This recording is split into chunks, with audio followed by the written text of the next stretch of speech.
नाज़रीन करम, supreme court के जजेस ने खामोशी तोड़ दी है और जस्टिस अतर मिनल्ला ने आए रोज़ जो लोग गुमशुदा होते हैं और अगवा होते हैं उनके केसेस में सरकार के मुलविस होने पर उन्हें शदीद बरहमी का इजहार करते हुए उन्होंने कहा कि हमें आज़ाद अदलिया और आज़ाद जजेस की ज़रूरत है। और उन्होंने कहा कि अवाम का इस्लामाबाद हाई कोर्ट पर एतमाद था, आईनी अदालतों को 24 घंटे खुला रहना चाहिए। ये बात उन्होंने इस्लामाबाद में डिफेंस और ह्यूमन राइट्स के तकरीब से खिताब करते हुए उन्होंने ये बात कही और उन्होंने कहा कि सुप्रीम कोर्ट का हर जज पाकिस्तान में इंसानी हुकूक की खिलाफ वर्जी का ज़िम्मेदार है। उन्होंने कहा कि मैंने फैसले में बताया था कि मिसिंग पर्सनस के केस में किसी सरकारी अफसर के साथ नरमी नहीं दिखाई जाएगी।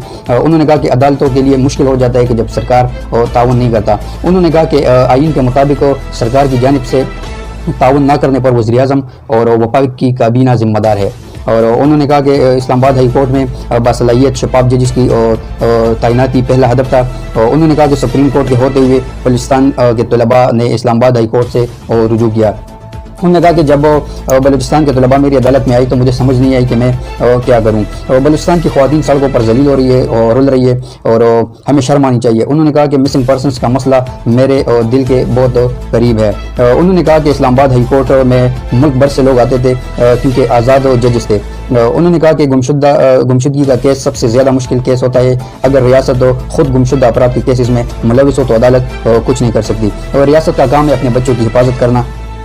और उन्होंने कहा कि सच बोलना सबसे बड़ा मुश्किल होता है, जो सच बोलता है उसे सबसे ज़्यादा नफरत की जाती है। तो ये जी सुप्रीम कोर्ट के जजेस ने आखिरकार अभी खामोशी तोड़ दी है और आए रोज़ जो लोग अगवा होते हैं और मिसिंग पर्सन जो होते हैं तो उनके मसले में सरकार के मुलविस होना इंतहाई तशवीशनाक है।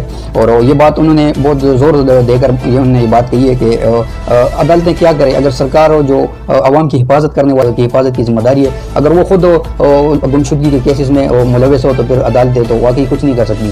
तो दोस्तों चैनल को सब्सक्राइब करें, लाइक शेयर और कमेंट ज़रूर किया करें।